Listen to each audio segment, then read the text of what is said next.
Good morning, everyone. Good afternoon. Welcome to our mobile session today, the first of the month. I'm Johnny Orbea. I work in the UNEP team on the regional office for Latin America and the Caribbean. You are very welcome to be here with us. Thank you so much for connecting. Today, we will talk about business model for transit systems, how to incorporate e-buses into our transit systems. I think is a really interesting topic that has been talked a lot. And we have a very good expert to talk about this topic today with us is Margarita Parras. Margarita is a close friend. She leads the transport portfolio of Clean Energy Works in Latin America and in the US. She's trained as an engineer with a master's in environmental engineering and a diploma in sustainable development. She has worked for 2 decades in Latin America, China, India, and the United States to reduce local air pollution and global carbon emissions for transportation. Prior to joining Clean Energy Works, she managed the low carbon transport portfolio of the Hewell Foundation's Global Climate Initiatives. She serves on the board of directors of the Silicon Valley Bike Coalition and was highlighted as one of the 50 global change makers in 2020. Remarkable Woman in Transportation publication from Transformative Urban Mobility Initiative to me. So very welcome. Thank you so much for being with us today, Margarita. Thank you so much for your time. I know it's pretty early for you, so thank you so much for that also. And very willing to hear your presentation. So the floor is yours. Oh, thanks so much, Johnny. I'm delighted to be here. Thanks for the invitation to me and to Clean Energy Works. Good afternoon to everybody, wherever you guys are. Thank you for the introduction too. I just maybe wanted to start with a little story. Sometimes it's very formal, these presentations, but I just wanted to tell you a little story so you will remember why I work on this, an electrification of buses. When I was a little girl, my grandfather was a driver of a colectivo. I'm from Bogota, Colombia, and colectivos were these informal transport systems that used to carry many people. My grandfather had the route from Fontibón to El Centro, the center of the city, and those of you who live in Bogota know what I'm talking about. It's quite far. And what I remember very vividly was the fumes of the car. It was a Dodge Dart. We're talking about the 70s. And it always stayed in my mind. Why cars have those fumes? Why do we have to smell them and breathe them? And many years later, I won't tell you my age, I'm working to really decarbonize and transportation to eliminate tailpipes, all these exhausts that make people sick and also that warm our planet. And that's what I'm working and what I want to share today. I'm happy to be working on an organization called Clean Energy Works. So we maybe kind of start the presentation. And today, excellent. And today we're going to talk about how we make them happen, how we actually bring electric transportation to our systems of transport in Latin America. Let me tell you a little bit about our organization. We're registered in the US and our mission is to accelerate investments in cost-effective and distributed energy solutions. And we believe the clean energy economy should benefit everybody, even those who cannot afford it. What do? We are a NGO that provides advisory services to other public interest groups, policymakers, and companies who are interested in the same goal, that share the same mission. And here a little bit about our strategy, so you remember a little bit about us. We were mostly in the US, but in Latin America, we have projects in Colombia. Also, we had in Peru, and we have a little bit of work in Brazil. We are small, not too big, we're about 7 people. So we know that we had to work with networks. We had to work with others. So we work in coalitions in the US. We're part of the Electric School Bus Coalition. And in Latin America, I had the pleasure to work with my friends at Zebra, which I will talk a little bit later, and my friends at WRI, the World Resources Institute, which is where I actually met Johnny a few years ago. And in terms of technologies, we work across different solutions for decarbonizing the economy. We work on solar, we work on buildings with energy efficiency, we work on school and transit buses. So a little bit about Zebra, which maybe some of you attending this webinar. By the way, I was one of the many people who attend previous webinars, so I'm so pleased to be here because I know all of you in the audience know about what I'm talking about and are practitioners of this. So I hope that we can engage in a dialogue, and I look forward for the questions as well. So many of you know about Zebra, or maybe have heard about Zebra. It is a network that really plans to help the deployment of electric buses in the region. It's led by the ICCT, the International Council on Clean Transportation, and the C40 cities, funded by the Partnership for Growth, P4G. And we are part of the supporting organizations along Centro Mario Molina, WRI, and the Green Global Growth Institute. Zebra is working actively in Mexico, in Colombia, in Brazil and Chile, and we're providing technical assistance, financial assistance to cities who pledge to really bring those clean buses to their cities. So how are we doing in Latin America? How are we doing in terms of bringing electric buses who are less polluting to our cities? We're doing quite well. As you know, we're very proud. Outside China, we are the region that has more electric buses on the road.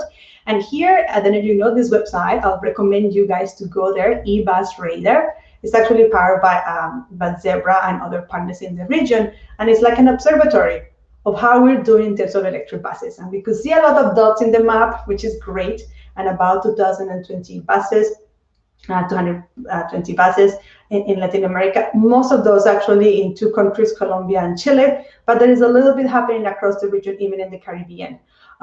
So we're doing well, but we must say this is still a fraction of what we have to electrify. And this is just some buses. We know we had to electrify all transportation systems, even informal systems like colectivos, like the one my grandfather used to drive, because there are still in some countries in the region, not just big buses, but also informal systems. And of course, then we have to go to heavy duty and light duty. So we're still we're doing great, but there's still a lot to be done. So what is slowing us? Why are we not fully electrified yet? There are many barriers that we faced, and many of you who are working in the field maybe agree with this and maybe have a longer list of barriers, but I'm going to talk about 5. But the one I'm going to talk as well is the fact that we have solutions for some of these barriers. For most of them, actually, there are things that we can do to overcome these barriers. So even though it seems a little bit like daunting to see these barriers, actually we have solutions, and in the region we know how to overcome this. So the first one is the higher upfront cost. We know that is an issue of these technologies, buses and trucks, and cost more than the alternative diesel fuel vehicle. So we know that's the reality. But there are business models who are designed to really confront that problem. And we will talk a little bit more about that today. Other barriers that we face in the region is institutional learning. Even though we know we have mayors who go to meetings and they pledge, yes, I want to convert all my fleet to electric. We know that once that kind of pledge comes to the cities, there is a lot that needs to happen. All the secretariats, all the departments of the city have to learn how to implement this, and it takes time. So we're catching up, but we see a lot of progress in that regard. Other barriers are regulatory updates or lack of. We know not all countries and cities have a policy framework that really makes this happen. Countries like Colombia has a national strategy on electric mobility. There are countries who haven't had the chance to do it, that they're working to get it. But that hasn't stopped progress. For example, in Chile, who is one of the countries who first brought electric buses to Santiago, they didn't have a national strategy. So there is a possibility to really continue the work, advance the work without having a national framework. Of course, is always welcome. And there are other regulations that need to be updated, but I think that's one that we can overcome. Industry readiness is another of the barriers that we see with the older type of technologies, our diesel technologies. We knew we have American brands, we have European brands, and some of them actually produce or ensemble in Latin America. With the electric technologies, with electric buses, we see that the ones offering the technology are the Chinese. We have fewer options. That is true as well. But I will say that thanks to China, at least, they are willing to invest in our region, and they are bringing their buses to test them and to see how they can be adapted to our region, to the conditions of our drivers, to the altitude of our cities. So I think my hat off to China. Yes, we hope to have more manufacturers. But here's one I also wanted to say, that with electric mobility, we have an opportunity for our region to start to innovate. There are various pieces of segments of electric mobility, and I think Latin America has a chance to start innovating and producing things in-house. I don't know if you heard about Celsius, energy company in Colombia who's producing their own chargers.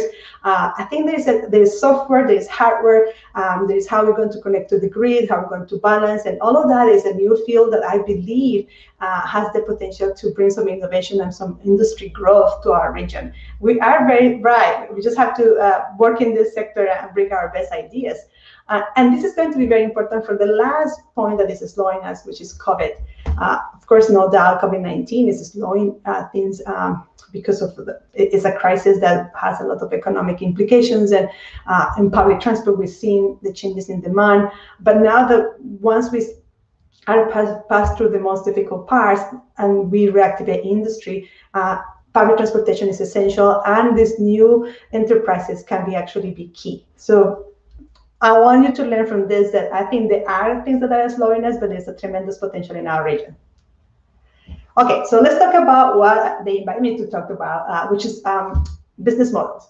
So for the business models to work, we had to tackle this upfront cost barrier very quickly. You guys know this. This is known across the region. In every country may be different because the cost of technologies are different in every country. But whenever we compare a battery bus electric, but a battery electric bus costs sometimes double and sometimes 3 times more than a diesel bus. So that is the reality. But when we do a total cost of ownership analysis for buses, we see that this equation changes. And this is data from the US. I know I just wanted to be a bit neutral. This is from North Carolina, and really that this is maybe the picture is the same mostly across the countries, where we see that once you add not just the upfront cost, but you add the operation cost, what it costs to fuel these buses and to maintain them, there are reductions, and this is where we see the value proposition of buses. So total cost of ownership is actually our currency, the one that we have to use when we're talking about these buses. Okay, so how we go about then still going after the first chunk, how we pay for it. So we have available for us 2 types of tools. We have funding and we have financing. In terms of funding, there are governments who actually have some state and local funds. I know that's more rare and these are maybe less available, but governments could have incentives. And in this case, for example, in the national strategy for electric mobility in Colombia, there are a lot of fiscal incentives and non-fiscal incentives who have been key for Bogota to be procuring all these electric buses that we know. So the governance in this can actually be very important. We also have carbon funds and things like the Green Climate Fund that can be very important. I know it's an untapped resource.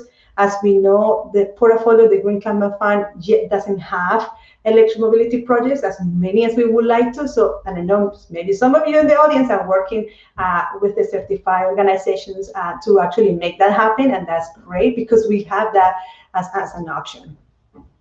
Then financing, which is of course the most traditional way to fund, to finance, to acquire this cleaner technologies or otherwise.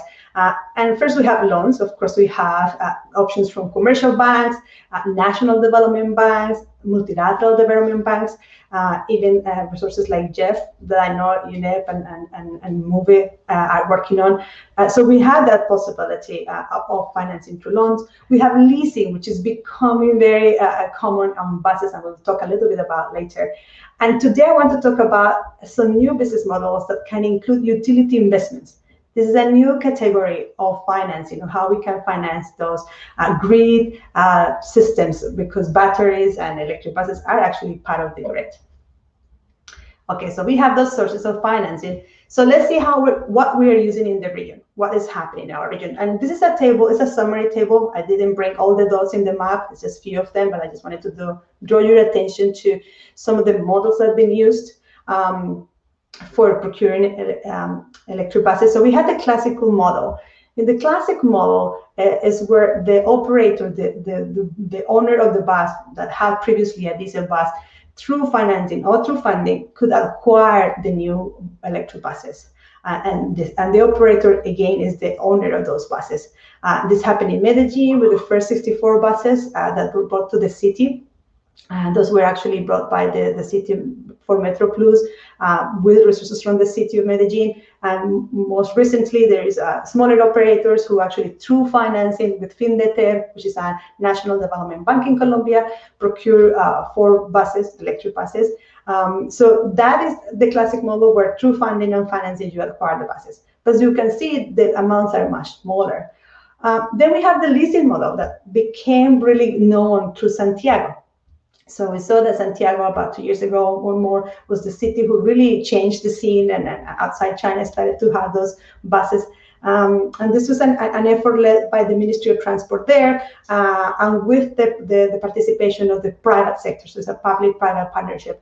And that leasing was possible because the utility companies, Enel and Engie, were interested, and they worked with the manufacturers from China to make it happen. And right now there is about 700 and almost 800 buses on the road. Cali was similar story. The energy company, the utility Celsia, bought this 26 green buses. They were very cute, smaller size buses. And now Mexico City has the same as a prototype by Engie. With actually articulated buses. So this leasing model where there still has to be, of course, a concession and a contract for the operator that will lease the buses, but the investment is done by the utility. And we saw that brought a lot of buses. However, there was kind of a top, right? In Santiago, that's how much actually they were able to bring. Now they're actually doing a bid for buses. And we know that kind of model where the Enel or Engie went to buy the buses couldn't be replicated, for example, neither in Colombia or in Brazil, because of course, I think utility companies, they want to open the market, they wanted to do that investment, show that it's possible, show that there is actually, it closes the books, but they are not in the business of buying buses. So that's why there is another model that actually has been more effective in bringing a higher scale of buses, which is the model in Bogota, which is the bus ownership and operation separation model. And it's been done through bids. And Bogota is the first city that through a bid, more or less have had now 1,400 or 1,400 buses on the road through the bids. Some of them actually were done through some contracts, but the majority of those buses were brought from 2 bids. One bid in 2019 and another bid in 2020. And we should note that the 2020 bid was open to all technologies, not just electric, but all the proposals the city received and Transmilenio received were actually electric. So that's really great. And right now, Santiago has an open bid very similar to Bogota for about 2,000 buses. So as you can see, in terms of quantity, that model has brought more buses. So here's a little bit about who owns what assets and why it's so important when we're thinking about business models, that the way it works is the way to reduce all the risks that we face. So the risks of the financial risk, the technology risk, the policy risk, the models advance to ensure that those risks are mitigated the best, and that the entity or actor who has the best capacity to mitigate the risk owns the asset. So in the classical model, as we can see here, the operator owns all the assets. And there is more risk, especially because in public transportation, we know that it is a business that requires some subsidies. In most cities, the transport companies receive the fare, the transit fare, the payment, but that's not enough. And the city or the government agency has to pay a differential, which in some cities is called FED, Fondo de Estabilización Tarifaria, or has other names of subsidy, to ensure that the operators actually close all their costs or recover all their costs.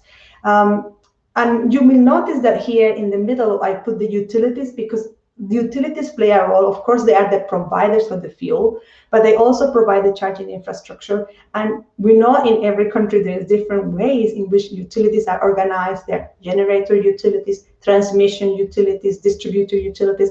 All of them play a role in electric mobility, and I have them here in the middle. And here on the right side, I have other agents, other investors, other SVPs, special vehicle purpose, who are these other agents who play a role, especially in the third model that we'll talk about. In the second one, the leasing model, bus leasing model that we saw before, it happened that it was the utilities who invested on these buses and the operators were leasing them. And of course, throughout the contract of the concession period, which was enough to recover the investments these utilities made. That's the case of Chile and so on. As we know, that wasn't really enough model to bring more buses. So we got this other bus ownership and operation separation model in which a third party has a specific contract for the provision of the fleet, and there is a separate contract for the operation of the fleet. And utilities are here also to provide the charging infrastructure, although in the last part of the Bogota's bid, the provider of the fleet could also provide the infrastructure. But in any case, we had to work with the transmission utility, the owner of the poles, the transformers, and so on. And there is another model which I want to bring your attention today. I want to have some discussion, so I will explain it a bit quickly, is the battery separation model. Maybe you have heard about battery leasing, which is a bit more common, but there is another way of doing that, which is called pay as you save, which is something my organization has been working to bring. In this model, the utility invests in both the charging infrastructure and in the battery of the bus. So in this case, the battery, what remains of the bus is the chassis, and either an operator or a third party could actually buy this asset. And in this way, the costs are divided and the risks are divided. And I'll tell a little bit more how this model works, so I'll just go into more detail later. But just to say that as these models advance, the idea is to make sure that we make the system more affordable, that the risks are distributed, and that we can get to scale. So let me share a little bit more about battery leasing. You may have heard about Proterra in the US, which is the way transit buses are being procured, transit electric buses are being procured in the United States. And Proterra leases the battery and the charging infrastructure while the transit agency procures the chassis. And it's similar to what's happening in São Paulo. So we have one case in Latin America with BYD and Transwolf. And Transwolf is purchase the chassis, and it's actually leasing the battery and the charging infrastructure. It's just 15 buses, but it's a pilot. Of course, we're still waiting to see how it works. It's very early, maybe about a year of operation or less. So it's still a pilot, but there is a precedent. And here is the business model that is not yet implemented, but I think we believe has a lot of potential in the region, which is when utilities invest on that battery and charging infrastructure. And it's not a lease because it's not a financial transaction. In this case, the utility buys those assets, procure them, and recover their costs through the power bill, to the electricity bill. It's called a tariff. It's been actually regulated in the US, not for transportation, but for other sectors. And through, of course, the approval of the Public Utilities Commission, you can charge that tariff for that asset, for the recovery of those assets through the period of the concession or the period of the contract. So it has been done. We just have to try to do it for transportation. So because people remember more graphics, I brought this animation that I hope you enjoy, and I'll tell you how a pay-as-you-save system works. And it's, as the title says, it's pay-as-you-save because you pay while you're saving. You really are trying to recover the cost through these savings. So say we have in the region a bus and a charging infrastructure with battery, everything that costs $450,000. We have some government incentives, and we have some banks who are willing us to do finance. In this case, we can use those incentives and a line of credit for a utility. A utility may have its own capital and its own equity, but say we just access a capital provider so that the utility can engage with a bus operator in an agreement in which the utility buys the battery and the charging infrastructure, and then the bus operator uses the same incentives from the government and another line of finance to procure the rest of the bus. So we have divided the cost, we have done some co-investment, and the way it will be paid back is that, of course, through the concession contract, which should be secure, of course, through the ministry or the transit agency, whoever is regulating for the concession period, through a tariff from the fare of the bus, and the subsidies we said, then can pay back to the utility in a monthly charge through the electricity bill, what is the cost for that battery and that charging infrastructure. But the key here is that it's always going to be capped at as less of what the savings are. And we go back to that graph that I showed you earlier, where we know the savings are in the operation. The fuel and the maintenance cost less. So that's where this is possible. If this operator was operating a diesel bus, you will have higher costs, higher OPEX. Here, we're really transferring that CAPEX to an OPEX. And because of that, and because of the savings on the OPEX, it is possible to do this scheme. But there is an additional source of incentive here for the utility. The utility, while it has that battery, the battery is a grid asset. They can use it for many services. And this is brand new. I know this has just been, we have very few bidirectional chargers in the region and in the US. We're working on a pilot. I can talk more in the Q&A about this B2G services, vehicle to grid, which is about not just balancing the grid at charging at night when there's less demand. It's also about resiliency. It's also about backup. Batteries are a storage of energy that can be used. And I know this is a nascent field, but there's a lot of potential. So with those services, the utility have an extra incentive, and both utility and bus operator can pay their financing back. And it works. So what are the benefits to this service or to this business model? When we have co-investments, this really allows for a multiplying effect. We can have more buses on the road. PACE could benefit operators in secondary cities, those cities who actually are going to have a higher upfront cost, a higher difficulty to acquire those buses because they are smaller. We know we have Chile, we have Santiago and Bogota, now Mexico City starting. These are the largest cities. They know they have more institutional capacity. We have to find solutions for cities who have less institutional capacity, and we believe PACE could be one of those because utilities are actually more savvy, more also have good credit ratings. They are more established institutions, and so they could be great partners. They also have access to good low cost of capital when they ask for loans, and they're going to be the providers of the fuel for the future. So they really have a lot of stake here, and they could be even, so they've been great partners so far, they could be even greater partners. So in conclusion, the last two slides, and then I want to hear your ideas and questions. These are ideas that I have to power those new business models across all the four. And let me tell you first that we believe there should be an options for business models. There should not be just one business model. There should be options. Operators across our cities in Latin America and the Caribbean should have really just various ways to do this. They could analyze the different scenarios. So we want to think across of them. We had to create incentives programs, fiscal and non-fiscal, for all the assets, for all the segments of the electromobility. We had to design risk reduction measures across for all actors, including appropriate insurance policies and guarantee funds. One of the things that I wanted to mention is because we're still importing technology, that costs in dollars. But the fare and what we can recover through our transportation systems is in pesos, in reais, and that causes a trouble, right? And we need to ensure that we design good risk reduction measures with all the actors, the financial entities. Multilateral banks are actually willing to work on that. We've been talking to CAF and others, Corporación Andina de Fomento, which they know these are one of the higher risks, and they want to design mechanisms to actually reduce that risk. We also had to work to ensure the concessions periods allow for the cost recovery, and that's very important. This is something that was changed in Bogota and in Santiago, really the concession time from 10 to 15 years to allow cost recovery, because electric technologies will take a bit longer for those benefits to really bear fruit.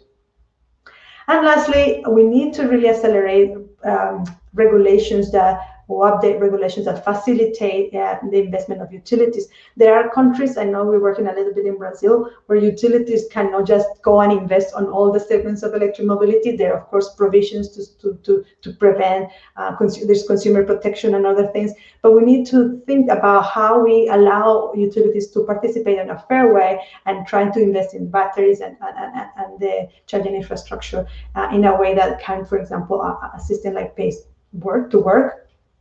And finally, we need to make sure that B2G, vehicle to grid integration happens and smart charging technologies happen from the beginning. I know that this is a new field, but sometimes we can inhibit those benefits by just maybe blocking some of those technologies. We know we have a hard time even just in the standardization of connectors. So we want to really give the message that the sooner we can habilitate or make sure that V2G happens. And of course, as we have more knowledge, it is more we get more specific about how we use it. But I think those are important factors for the affordability of electric technologies. Having that used for the grid asset, like for the battery, is going to allow us to really reduce the cost overall of these more expensive systems. With that, I want to stop here because I want to have some time for questions and comments from the audience. Thank you very much for listening. I hope it was not too fast. Thank you so much, Margarita, for resuming and reviewing all those business models that are so complicated. It's such an easy way to understand. So thank you so much for that, because I know it's not an easy topic. So I like to catch up on some things that you say that I think that are really, really important. The first one was we have to electrify all systems. And that's something that really catch up with many situations in many cities in Latin America and the Caribbean. There are cities which have very strong and very controlled system. You may have systems as Transmilenio, you may have systems as Santiago, but you also have cities with little transportation, buses with less control over the routes. And we have to approach those too. And I think that the learnings that we can take from these big cities doing the first investment and taking all the risk and everything is that we have to take the good things and then apply to whatever it is, smaller size bus or smaller size business or whatever it is. So just catching up on that, electrify all the systems is not just only for the big cities, it's for everyone. It may not be, as you say, it is not one business model. It can be the mix of everything. It can be a wholly new one created just for you. But we have some examples that we can see, and I would like to go back on the risk, on how and why this business model were created that way. Because we have some risk, and then we have to create these risk allocation models or methods, right? Maybe the transport operator saying, I don't trust the technology. Okay, let's find a way so you don't have to, put all your effort on buying that technology if you don't trust that. Let's do that. The fare is too risky for the investment. Okay, let's find a way that the fare can, be treated or be delivered in some way that I can actually lower the risk. So I think that the idea is that we do have all the risks, but we, as you say, we do have all the answers. Or we can imagine all the answers, we can develop all the answers also, right? So we do have some ideas. And I just two last comments in terms of incentives. It's really, really interesting because many people think about the incentive just giving up money from the government. And it doesn't really have to be that way every time. Is this really interesting model going on in Uruguay that they took out the incentives that they were giving to the transport operator running on diesel buses on the daily consumption of diesel and put it into the upfront payment for the electric buses. So actually the government doesn't lose more money than what it did before. It just put it on the right side, on the right track. So incentive it doesn't really mean always to give up money and to lose like this money from the government. So and there are many other things that doesn't really. There are incentives, there are risk allocation methods that don't really involve money, don't necessarily involve money. And the last thing that you say is the vehicle to grid. I didn't know that there were pilots nearby, at least, about vehicle to grid, but I think it's something really interesting to invest, actually, to know how it works. I know that the Caribbean countries, because they have these, they are mostly quite small islands, but depending on the country, but small islands, with a reduced energy system generation capacity opportunity, let's say. So this vehicle to grid could actually provide so much more uses for the buses, not only for running people around on the day. As you say, there is so many things that can be imagined that we can do with such a big batteries running on wheels in the country, that actually the vehicle to grid is kind of the next near, hopefully near future thing to look at. So I would just like you to ask you, where are those pilots? Where can we get information from that? Because I think it's really, really interesting to get that idea that it can be done, and how much benefit can it provide.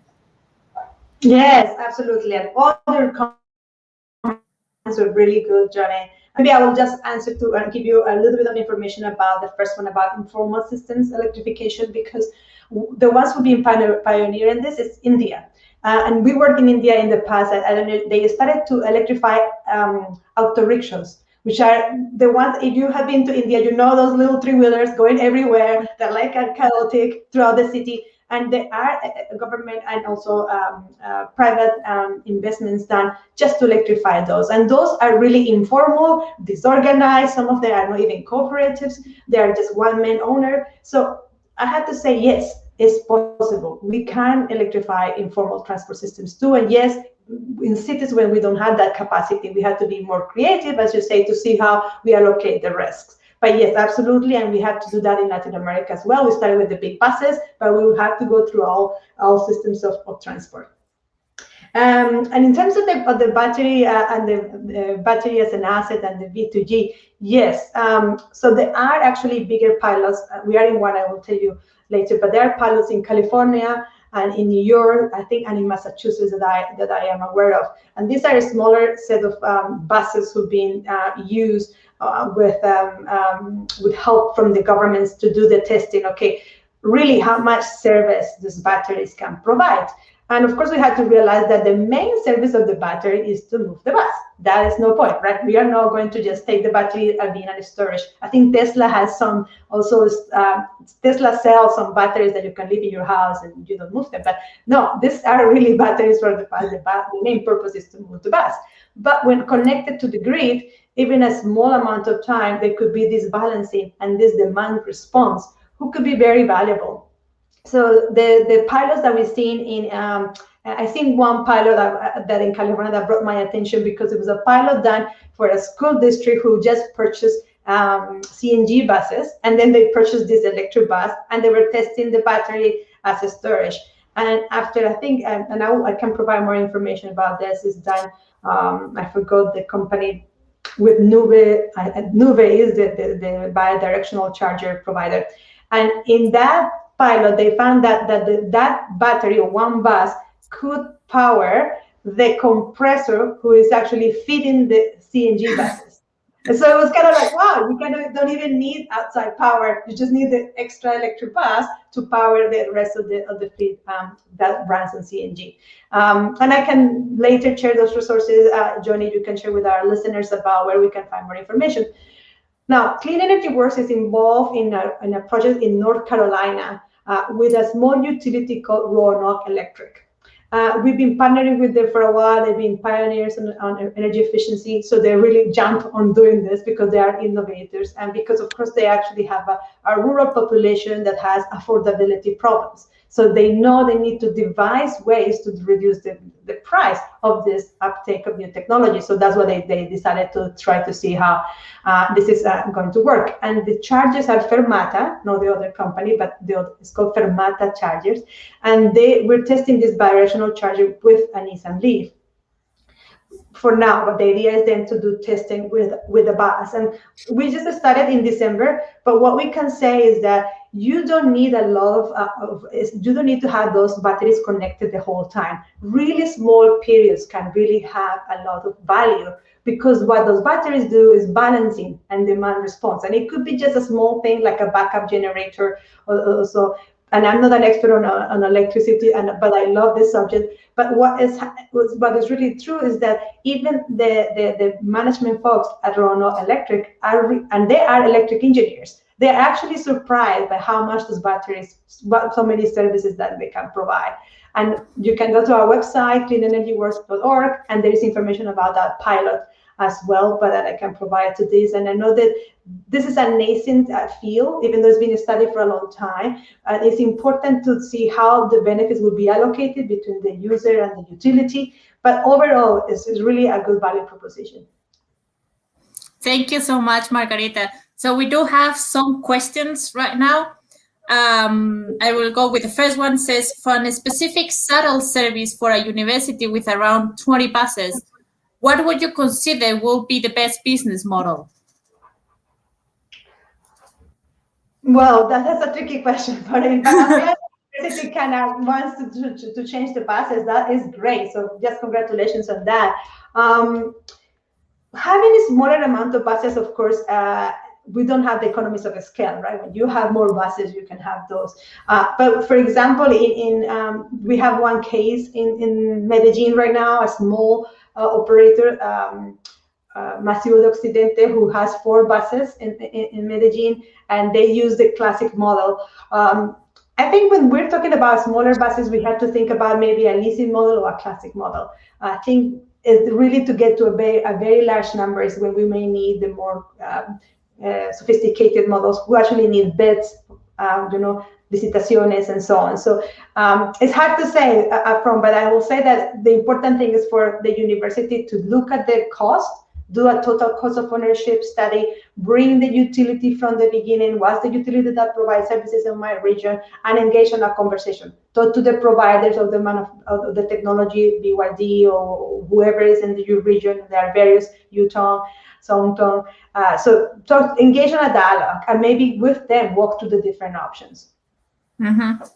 Yeah, I was also thinking about this. The separation model actually, it will take, I don't know, because they are actually just in the starting point of that model, a lot of administrative cost also for the system, because then you have, that so many service providers, that so many bus providers, and then you go up and adding contracts that you have to manage. So for 20 buses, that may be really high cost, rather than having something, as you say, just cooperative and talking with the different providers of assets and services, and then finding the best way to fill all the purposes, right?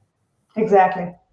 And I don't know who did this question, but whoever did, and if you find another business model, just talk to me, and we'll do another to learn about that case. So we have another question. It says, talking about B2E and smart charging, what kind of technical instruments we may use to introduce these models in our strategies? I don't know what is mean by strategies. I don't know if national strategies, maybe. Yes, and this, because I'm not an electrical engineer, I know that there are actually people who are in favor and people who are not. And I think we all can agree that smart charging is the thing that has been highlighted the most, which is, we know we have to charge these new buses at night when we don't have a lot of demand, and it will really help to keep a constant generation, or they can be actually help to balancing in the cases where when we have the valleys and all the peaks, of course. So I think we have heard about smart charging. There is less about B2G because it is newer, but also because I think people are afraid that if you actually deplete the batteries, then the bus won't be able to go, right? And I have heard a lot about that. And to that, and because I'm an expert, this really depends on how you configure and how many batteries and how you arrange the services. Of course, in public transportation, there are different routes, and some of them you have to take the bus in the middle of the route to recharge. Of course, ideally, the bus can actually last for the whole route if there's a good efficiency and performance, and actually that is happening. But there also planning that can be done to ensure that you have a system where you have some buses who are charging, some buses who are they're in the depot charging, and some buses who are actually on service, all at night.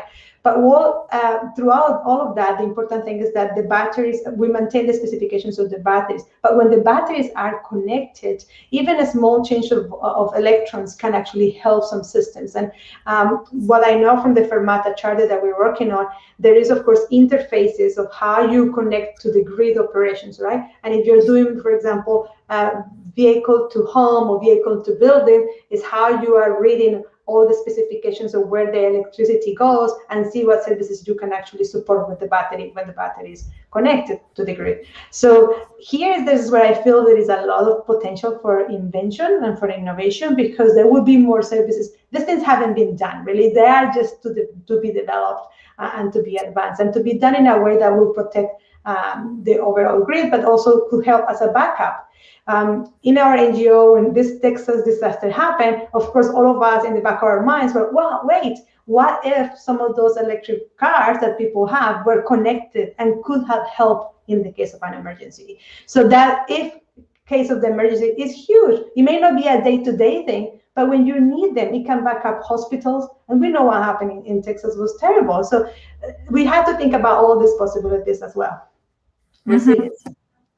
Yes, exactly. That's what I wanted to say. The resilience, the extra, resilience and possibilities that actually can give you having that in place in the first place, and like the possibility of having chargers that actually move the energy in both sides. So yeah, that was I was thinking. It says a really quick question about how many countries have B2G applications already. That's a question. I guess that many, but not. I'm not sure that if you know any in Latin America that has already some of these. I don't think we have them in Latin America. No. Not that I'm aware of, and I know some in Europe actually are some countries who are allowing a B2G. I know in the United States, actually, California is one of the first states who allow it, because it has to be regulated, of course, because utilities, this is the other thing, utilities are very heavily regulated, and folks who are here who work in utilities, they know that. So they cannot just start doing operations. And California just allowed it since last year, like November, there was a proceeding and it is allowed. But they still are really thinking about how it's going to be accounted for and how it's going to be where the revenue, how is it going to be shared, and who, like the battery, of course, is an asset that is giving those services between the home and the grid, and it's something that it has all the vehicle and the grid. So we have to see how that is going to be distributed, and there are still proceedings in the CPUC and CEC in California to figure that out. So it's a nascent thing. Mm-hmm. Yes, because it's not that easy to say you can do it. It's how is or who is going to benefit from that, apart from just having resilience, the money, where does the money go? That's a pretty important thing to see. That still is being decided, yes. We have another question. It says, I know the presentation is about models to implement, but what about waste at end use? What measures do you recommend? I guess it's about batteries. Yes, and no, that's an excellent question, because of course we all are promoting electric transportation because it doesn't have tailpipes, but we cannot ignore the fact that batteries are complex things, right? And they use chemicals that need to be disposed well. Totally, absolutely, and we should have that studied from the beginning. Right now, we know that batteries have second lives, and the idea is to ensure that batteries are used for the period of the warranty for the buses, but then they have an extra life, and we're helping some organizations to go through those studies, because they're done right now in universities about what to do with this, and of course at the end of their lifetime to be disposed properly. I don't have here the literature, but my recommendation is to live with that, because these are very expensive and complex chemical things. Batteries, they should be disposed well. Mm-hmm. Thank you. We have another question. It says, how is the contractual model when the utility company owns the battery and the charging infrastructure? Is there a contract between the utilities companies and the government?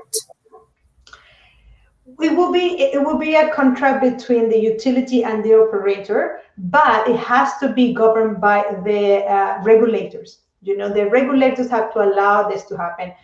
In the case where pay as you say has worked in the United States, it has been the commissions, which are the superintendencias that we call them maybe in my country, that actually allow, or the Comisión Reguladora, that allows this to happen. So the commission will analyze the case and will say, yes, this utility can invest in this asset, and through the tariff you can pay back. So it's all governed through that tariff, protecting the consumer, of course, and protecting in case of disconnection for no payment, having all these provisions all worked out. But it is important that the government, in this case, the government who is regulating is, of course, aware. And in the case of the operator, I'm sure, because the operator has to have a contract with the city for the provision of the service, right? That's important because that concession contract is the collateral, right? Is the way they are going to pay back the electricity, is the way they're going to pay back all the other costs that they have. So I was talking about the two agents of government, the one governing the electricity kind of transaction, but also the government who's going to allow the transport company to engage in such a service, having that contract, the provision contract for the transport. Mm-hmm. So that would mean that the contract between the private operators of the transit system and the transit system regulator will work as a guarantee of the of the provision of the service, saying, okay, if you are guaranteed that you will run this service, you will earn the money. That guarantees that you will give the money you owe me, right? Exactly. That's exactly right. Yeah. Okay. So we have another question. It said, how has the cash flow been adapted to the interest of the energy utility? How are rewards being calculated in the PACE model? Well, that's a really interesting question, and I don't have here that we have a model in which we can see the cash flows. But of course, the utility is the one who's doing the energy forecast, right? And this is part of what they should be forecasting: the income from the electricity use, and then also the income from the cost recovery for the battery and the charging infrastructure. I should note, maybe I didn't say, but in this case, the utility invests on those assets, is paid back, so it's included in the cash flow. But at the end of the payment, the asset belongs to the operator, because they were paying it, right? It's kind of they are investing on it. I pay you back, and then this is mine. At the end of that period, which is the warranty period, the concession period, the operator can decide to sell back if the utility wants to sell back this asset. And I know this could be different in every country. I know we've been discussing with some utilities, I don't know names, about maybe the possibility that the battery always belongs to the utility, because at this moment, we don't know how much that battery will cost. That is unknown. We actually don't. That's a big question. Okay, so right now a battery costs $10, and I'm just saying one value.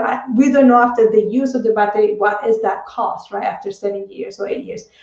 So because of that, I know sometimes they put a residual value of 0 in their financial models, but we believe there will be a value because that still has some use. So there's these two possibilities. But yes, that is accounted in the cash flow of the utilities. Mm-hmm. Yes, about that putting 0 on the value of the net worth, let's say, of the battery at the end. It could also be not only for a second life use, but also on the recycling all the materials and then reusing them, right, in the next industrial processes that they may be used to. So that's something also that some countries in Latin America are looking at. That is really, really interesting, because they are seeing how much value does it have a battery that doesn't actually work as a battery. It's just the really, really last end point of a battery being alive. So that's also really, really interesting. That's right. That's a good point. But we've come to the end. We already spent 1 hour talking about that, about all this. Margarita, thank you so much for the presentation. It was really, really interesting, really clear. But I must say it's a very complicated issue. So really, thank you so much for the presentation. Thank you for all those who are looking and watching the session today. Very welcome to follow us and to welcome on the website, movelatam.org, where we will put the video, the presentation, and hopefully the data about the vehicle-to-grid pilots that we could look into. So you can have all the information there. And thank you so much. No, my pleasure. Have a good day, everybody, and thanks for your comments and questions.